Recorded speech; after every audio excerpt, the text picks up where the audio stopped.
एक दफा का जिक्र है। सरसब्ज पहाड़ियों से घरी हुई एक छोटी सी बस्ती में दो बहन भाई रहते थे, राफी और आयशा।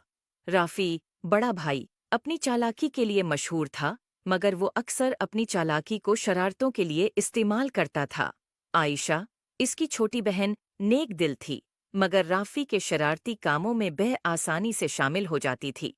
एक दिन दोपहर के वक्त, जब वो अपने घर के बाग में खेल रहे थे, इन्हें एक पुराना, धूल से भरा हुआ संदूक मिला।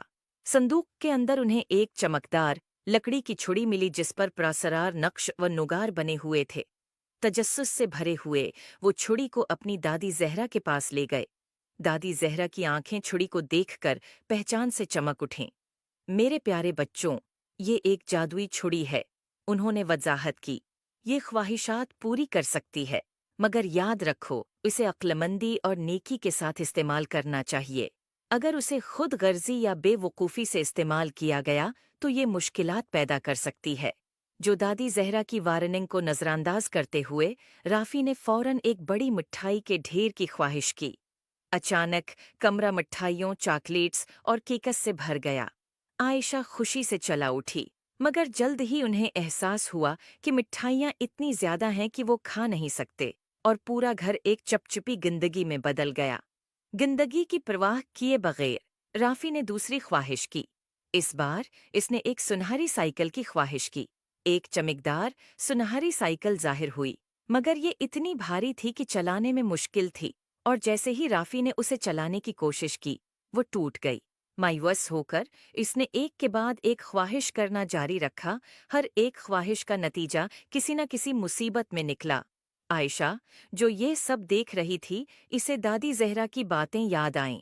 इसने नरमी से राफी से छुड़ी ले ली और कहा, चलो इसे अक्लमंदी से इस्तेमाल करने की कोशिश करें।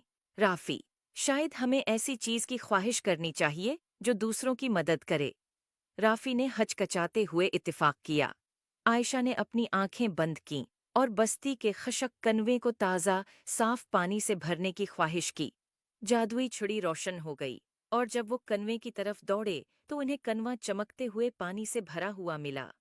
देहाती खुशी से झूम उठे और राफी और आयशा का शुक्रिया अदा करने लगे।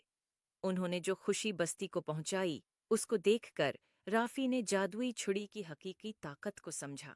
इसने अपनी पछली बेवकूफ़ियों के लिए आयशा और दादी जहरा से माजरत की। इस दिन के बाद राफी और आयशा ने जादुई छुड़ी को सिर्फ नेक कामों के लिए इस्तेमाल किया, जिससे उनकी बस्ती खुशहाल हो गई।